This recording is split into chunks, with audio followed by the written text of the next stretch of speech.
Happy New Year, everyone. Welcome to this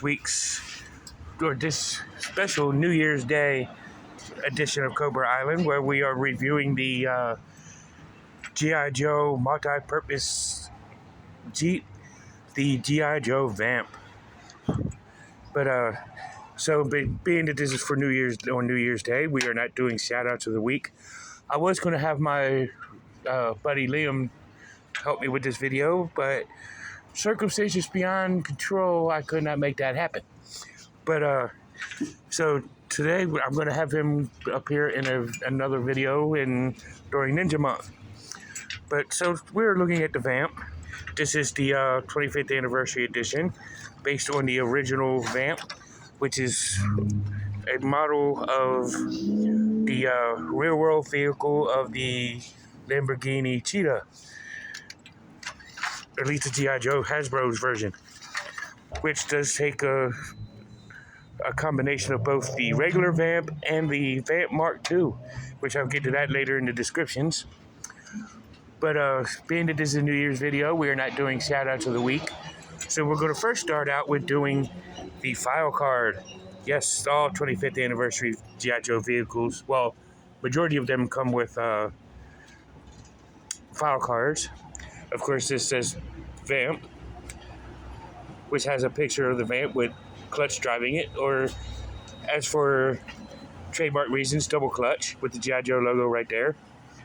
And of course, it's got the caption at the bottom. Characters and events referred herein are fictional and are not intended to depict actual characters and events.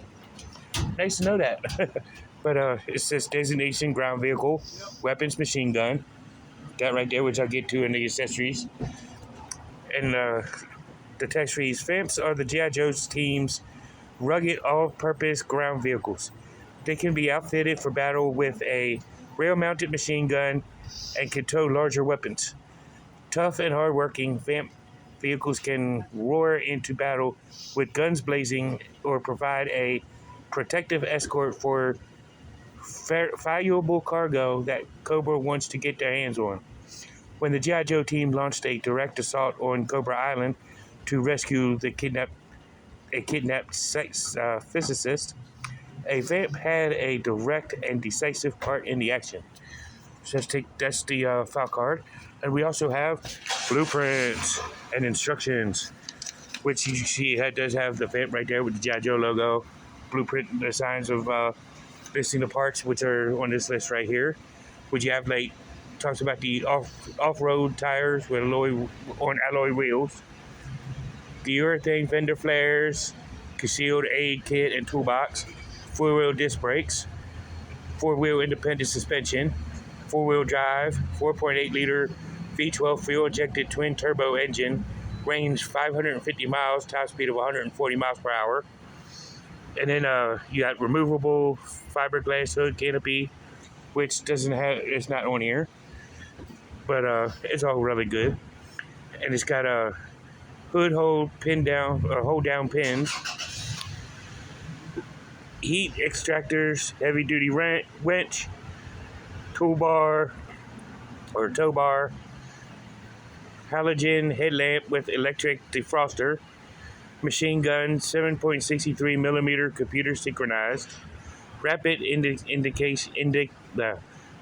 induction air boost hoses, cannon ventilator intakes, roll cage, bulletproof gas cans, tow hook, portable gear pack, and utility shovel. And of course, down here you get to where you get the sticker placement right alongside here. Even the gas cans get it.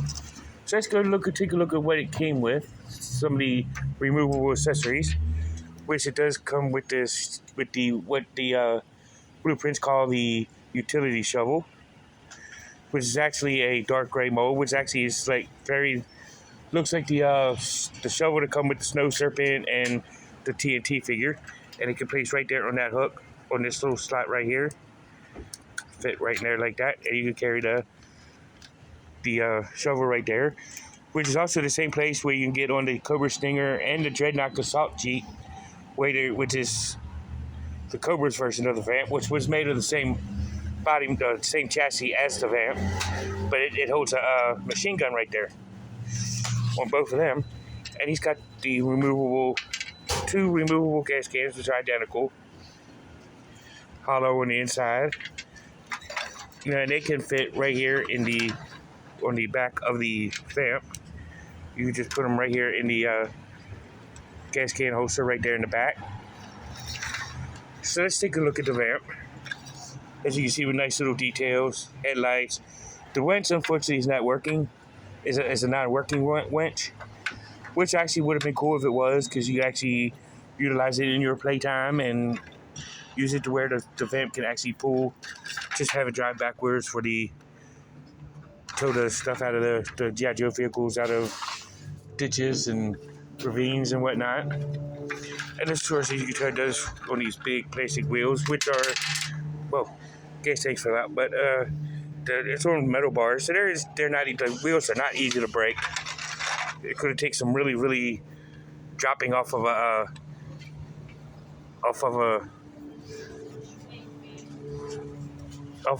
something big to really make it break, but I don't think the wheels will break. The whole thing will break, but the wheels, or at least they won't come off of the bottom of the chassis. And as you see, it does take the VAMP.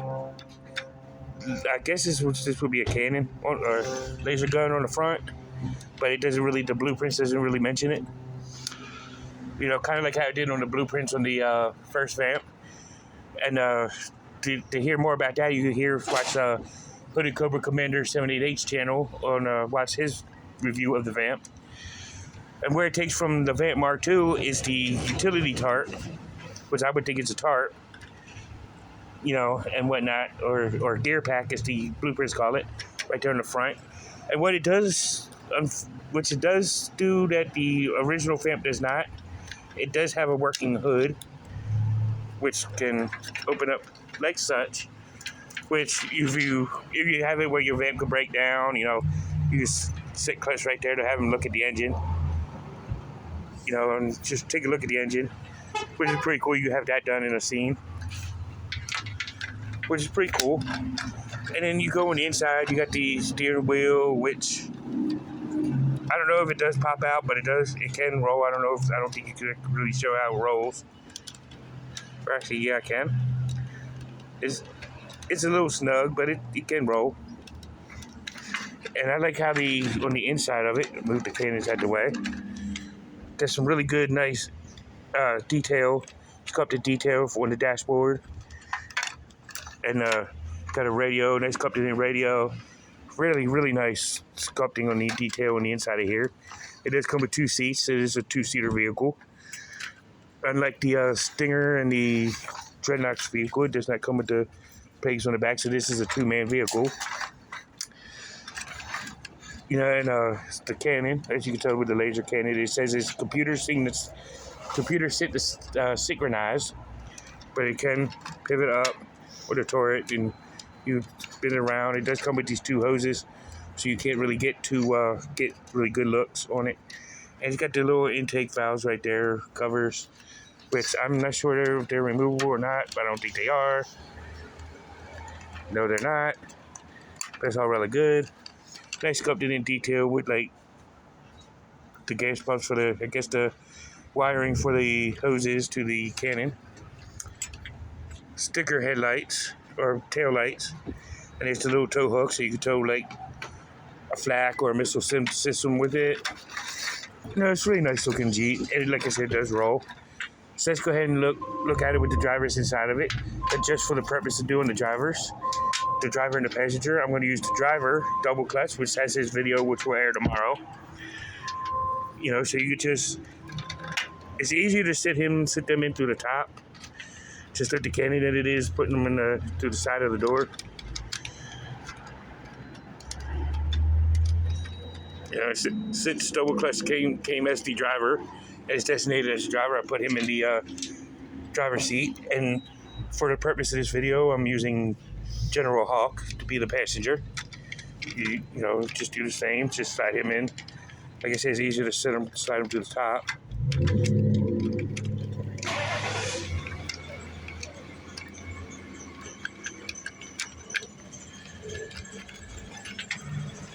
there you got the two men driving that are going to be in the VAMP, which I think is pretty cool way to doing this. You know, my overall opinion is, I would say this is a top tier vehicle due to it's one of the first G.I. Joe vehicles that was actually made in the 80s, in 82, I believe. You know, but this is the 25th anniversary, so it's one of the earliest 25th anniversary vehicles to come out. I like the fact that the hood can pop open. It's kind of hard to do one-handed, but you know, with the hood being able to open does count as a good feature, and I think that's good adaptation to it. And then adding the shovel like it was on the VAMP Mark II, that's another VAMP Mark II feature. But it also does have the removable shovel, which makes it a little bit better. You know, instead of it being just a sculpted on piece. But in my opinion, this is a top tier vehicle, good for what it's intended to be. I think this is a really good vehicle, really good piece. But you can check out the vintage versions on Hooded Cobra Commander 78H channel, like I mentioned, as well as Forum BX257, Joe Motion Videos 82. You can check other channels that does the modern looks. I tried to look for Sanitarian Productions, but I didn't see one for this particular VAMP. You know, so, but I'm pretty sure you can find it somewhere on there. But this has been a good vehicle, top tier vehicle. Like I said, you know, I'm glad to have this in my collection. You know, and this has been Cobra Island. This is New Year's Day, so I hope 2024 will be good to everybody. You know, so I would like to welcome everybody to 2024. For G.I. Joe, this is the year of the vehicle. So I'll be doing a lot of looks at different G.I. Joe vehicles as well as figures. So definitely check it out. Check out this year. You know, this is going to be a good year, I think. But definitely check out these videos. And like, share, and subscribe if that's what you're into. Subscribe, hit the notification bell so you can see all the videos coming up. You can look on my YouTube channel and look at all the past videos I've done. So definitely check it out. And Happy New Year to everybody. I hope y'all enjoy the new year. And this is for Cobra Island. And now you know. And knowing is half the battle. See you in the next one. Peace.